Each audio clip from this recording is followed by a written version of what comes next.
Você já deve ter ouvido a palavra sitcom, né? É uma palavra usada para definir um tipo de programa de televisão. Sit vem de situação e com de comédia. Então é tipo assim, as situações engraçadas. As sitcoms pegam situações que a gente vive no dia a dia e transforma em uma piada ou uma cena engraçada, porque a gente se reconhece na tela e se identifica. Mas eu acho que nenhuma sitcom tem mais indiretas do que a família Dinossauro. A cada 30 segundos tem um chute na nossa canela. Talvez a gente só não soubesse entender isso aí, né? Mas vamos achar essas indiretas juntos?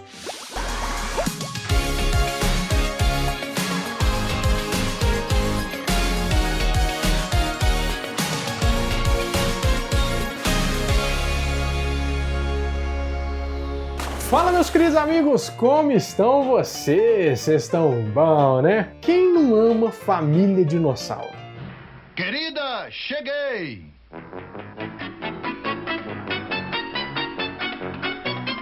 Eu acho que as únicas pessoas que não amam são aquelas que nunca viram. Vocês já estão cansados de saber que eu adoro pensar nas coisas mais aleatórias do mundo. Aí, reassistindo os episódios do programa, agora que eu já sou um adulto, né, com alguma experiência de vida e vários boletos para pagar, é que eu percebi muitas lições de vida que eu não dava conta de entender quando eu era criança. Ó, Família Dinossauro, ou Dinosaurs, né, no inglês, foi um programa dos Estados Unidos produzido pela Disney em associação com o estudo do Jim Henson. Jim Henson é aquele cara genial que fez os Muppets e também produziu um dos meus filmes favoritos de todos, que é Labirinto, a Magia do Tempo, com o David Bowie. Eu ainda quero fazer um vídeo sobre esse filme, porque ele não foi muito assistido, eu acho uma injustiça e ele é bom demais. Se vocês quiserem esse vídeo, comentem aqui, porque eu tô doido pra falar sobre ele. Bom, mas vamos falar sobre a série. A série se passa na Pangeia. Atenção para a aula de história do nosso planeta. Pangeia era o nome que se dava quando os continentes eram todos juntos, um continente só, e que depois, com o passar de milhões de anos, por causa do movimento das placas tectônicas e do magma, os continentes foram se separando até chegar nesse formato com o distanciamento que tem até hoje. Nesse mundo da série, os dinossauros são a espécie que manda. Os humanos aparecem como umas criaturas selvagens, como se a gente fosse os cachorrinhos dele. É muito legal porque eles vivem como a gente vive, com eletrodomésticos, com energia elétrica, aí eles têm empregos, e tem alguns personagens que foram muito marcantes. Por exemplo, o Dino da Silva Sauro, você lembra? Eu não sou sua mãe, eu sou seu pai. E você só tem um garoto. E é assim que você vai me chamar, de papai. Agora diga papai. A primeira coisa que você tem que saber é que essa é uma invenção da dublagem brasileira para aproximar o personagem da gente. O sobrenome dele nos Estados Unidos é Sinclair, não é o Sinclair, ou Sinclair. Lá é um sobrenome muito popular, assim como o Silva é popular aqui. Ah, e o nome dele também não é Dino, não, é Earl, que não, a gente não ia conseguir falar isso aqui nunca. Dino é um megalossauro que trabalha desde a sua juventude derrubando árvores. E ele é casado com a Fran e tem 3 filhos. O Bob e a Charlene, que são os adolescentes, e o neném mais carismático da série e que virou muitos brinquedos, que é o Baby. A série foi feita em 1991 e tem 65 episódios, mas só chegou aqui no Brasil em 1992. Era parte da programação do Show da Xuxa lá na Globo, você lembra?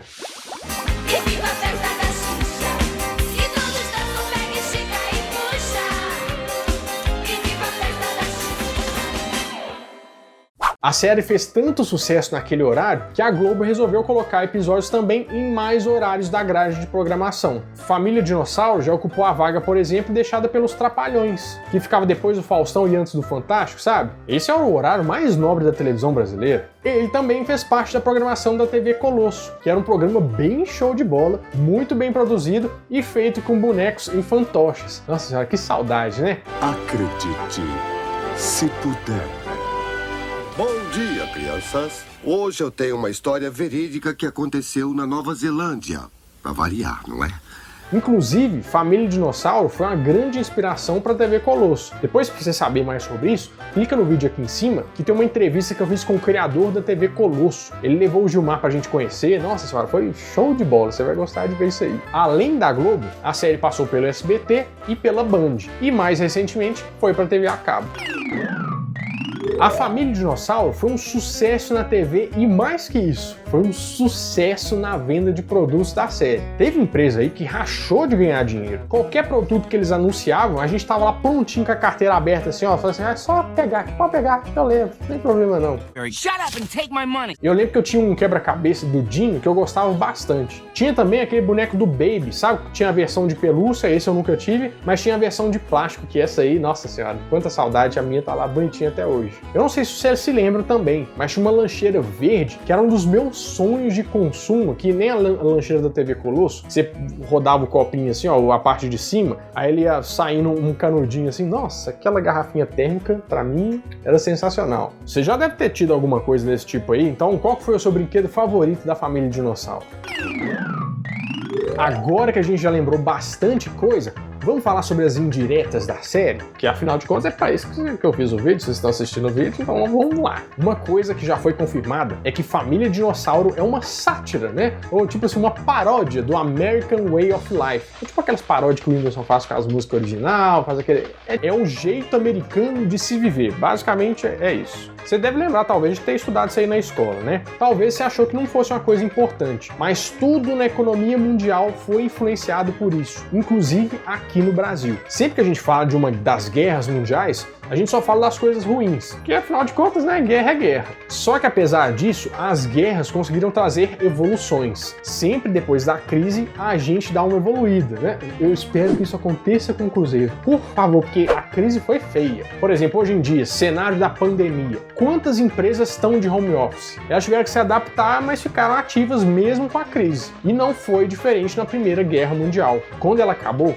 as pessoas tinham uma capacidade muito maior de produção. As fábricas evoluíram e isso impactou diretamente a economia americana. Tipo assim, os carros baratearam, os eletrodomésticos ficaram mais baratos, todo mundo foi levado a pensar que o bom jeito de se viver é ter muita coisa, comprar um tanto de coisa e no final do dia é isso que faz todo mundo feliz. Os americanos compraram essa ideia e o mundo comprou também, tanto que esse foi o sistema número 1 do comunismo. Ah lá, Renato tá doido de novo, já viajou, tá falando dos trem nada a ver. Eu não tô falando isso nada a ver não, vamos trazer isso aqui pra série pra você entender. O primeiro episódio da série se chama O Poderoso Megalossauro. Nesse episódio, o Dino tá meio revoltado com a família dele, porque ele sempre chega pedindo um jantar, né? Só que dessa vez o jantar saiu debaixo das pernas dele, entendeu? As coisas estão dando errado. Daí a Fran fala pra ele comer comida congelada, ele não quer, ele tá assim, revoltado com tudo. Pode comer carne congelada, Dino. Temos carne congelada bem aqui. Ei, carne congelada, isso é ótimo. Eu chego em casa e tenho que jantar carne congelada justamente hoje. Mas ele tá pensando assim, não, mas ainda bem que meus filhos estão crescendo, né, porque eles vão sair de casa, e aí não vou pagar mais conta pra eles, nada, vai ser muito bom. Aí o Bob chega com as notas da escola, e lá diz que ele tem muito potencial. Então a Fran sugere pro Dino contratar um professor particular, que aí não deve ser tão caro assim, né? Aí ele vem e fala que não dá, porque desse jeito ele não vai poder comprar a TV de 90 polegadas que ele queria. Vamos, Dino, quanto pode custar uma professora? Exatamente o mesmo preço de um televisor de 90 polegadas, Fran, porque é assim que a minha vida funciona.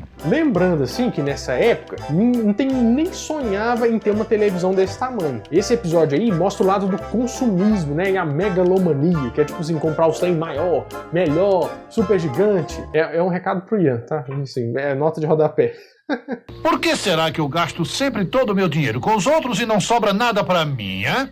Mas só que nem tudo são flores, porque o tal do American Way of Life tomou um grande tombo na quebra da Bolsa de Nova York, lá em 1929. Era estranho porque tem até uma foto famosa sobre isso. O país tem várias propagandas boas, né, de gente prosperando, mas debaixo daquela foto tem uma fila de gente ali para pegar pão, né, porque eles estão pobres, não estão conseguindo comprar nada. E essa crise só foi superada depois da Segunda Guerra Mundial. Aí o negócio engrenou de vez. O consumismo chegou até aqui no Brasil, pela política de boa vizinhança que a gente tinha com os Estados Unidos. Vários eletrodomésticos chegaram nessa época. O problema é que a gente não ganhava que nem os americanos ganhavam, né? Então várias pessoas se endividaram para viver aquele sonho americano, olha a geladeira, que não sei o que, mamãe querida. Assim, então eu acho que o American Way of Life, ele merece umas belas críticas aí, né? Mas não é só isso que a série mostrou, não. Por episódio a gente tem no mínimo umas 3 indiretas. Aquelas caneladas braba mesmo. Só que a gente não sentia a dor. porque afinal de contas era um programa de humor. Para dar um exemplo sobre isso, a gente não precisa nem ir muito longe. Olha só, no episódio A Dança do Acasalamento, a gente vê a Fran com os problemas do dia a dia quando você tem um filho recém-nascido. Normalmente a mãe tem uma sobrecarga muito grande e fica estressada mesmo. Estamos no meio da noite. Por que você não dorme? E o Dino fica lá, pedindo pra ela colar botão de camiseta. Aí ele fica pensando assim, mas o que será que eu fiz pra ela ficar tão brava, né? Aí eles chegam à conclusão que a dança do acasalamento vai deixar ela feliz de novo.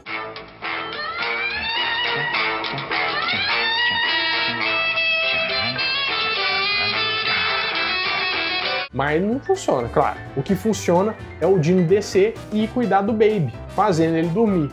Você se levanta no meio da noite e me ajuda? Foi a melhor dança do acasalamento que eu já vi. Olha que história mais densa, contada com piadas, né? Que mamãe aí que tá assistindo e se identificou com essa cena. É uma ótima lição aí pros pais, né? Pros papais, maridos, que aprenderem que isso aí é uma boa prática. Tem também o episódio O Dia do Arremesso, vocês lembram desse aí? Nele aparecem uns antigos dinossauros conversando. Um deles fala que já tá velho, que não produz tanto quanto antes e que todo dinossauro que chegar a 72 anos tem que ser arremessado no poço de piche. Nossa senhora, mas tem tanta indireta nesse episódio. Nossa senhora. Primeiro, que ele criou uma regra do nada. E com isso eu quero dizer assim, do nada mesmo. Eles dizem, sei lá, 72 anos todo mundo vai pro saco. Mas mesmo assim, virou uma tradição. A indireta é muito óbvia, né? Tipo assim, envelheceu? Já era. Não importa a sua experiência, o quanto você já contribuiu, vai rodar que nem Beyblade. Quantas histórias assim você já não conhece? Outra reflexão que eles trazem nessa cena é que eles ficam se perguntando o que será que tem depois do piche. E eu quero que veja o Poço de Piche como um lugar maravilhoso onde gostará de passar a eternidade. Aquela boa e velha reflexão de vida após a morte. E eles falando que é muito bom, que é um paraíso depois do piche, que você reencontra os parentes. Ô pai, mas alguém já voltou de dentro do Poço de Piche pra dizer como é lá dentro, hein? Não, filho. Assim que você entra, fica lá. Vamos, me dê aí mais uma soda. Então pera assim, morrer velho é melhor do que viver? Pesada, né? É meio pesado. E eu sei lá, né? Pensando nessas mensagens, com o seu todinho na mão assistindo sem pensar em nada disso. Mas pra mim o mais impactante é como ele tratou de religião que nem um ninja e ninguém percebeu. O episódio chama O Dia do Uivo. Você lembra desse aí? O Dino fala pro Bob que existe uma tradição antiga que vai fazer ele passar de menino pra homem, que é subir numa montanha com uma roupinha bonitinha e uivar pra lua. Aí ele acha uma bobagem, né? E pergunta quem que falou que tinha que fazer um negócio desse. Bem, tá dizendo aqui. Somente pelo uivo derrotamos o espírito das trevas, que pode jogar dinossauro contra dinossauro e por fim aos nossos dias na Terra. O Dino fala que tá no livro dos dinossauros, que é um livro antigo que tem mais de 1 milhão de anos. Aí ele fala pro Bob nunca discutir com o livro, porque ele tá sempre certo. O que talvez causasse muita treta nos dias de hoje, né? Que também não é um caminho que eu não vou nem entrar por motivos de quando se trata de religião e fé, a gente tem que respeitar mesmo. Mas olha só essa mensagem poética que eu criei para vocês entenderem aqui. Olha só. Família Dinossauro foi uma série do passado que você via quando era criança para ver como ia ser o seu futuro, né? Trabalhando igual um burro de carga, com um chefe raivoso babando no seu ouvido, família, filhos, boleto, e eu só queria aquele todinho que eu falei pra vocês. Mas mesmo assim, era uma série boa demais da conta, né não? Então conta aí qual que foi o seu episódio favorito de Família Dinossauro. Bom, meu amigo, é isso. Eu espero que você tenha gostado muito desse vídeo. E ó, tem mais coisa aqui pra você assistir, ó. Tem vários vídeos e essa semana saiu mais um que você vai gostar bastante. Bom, eu vou ficando por aqui, mas toda semana eu volto com mais um vídeo quentinho, fresquinho, crocante pra vocês. Então, adeus!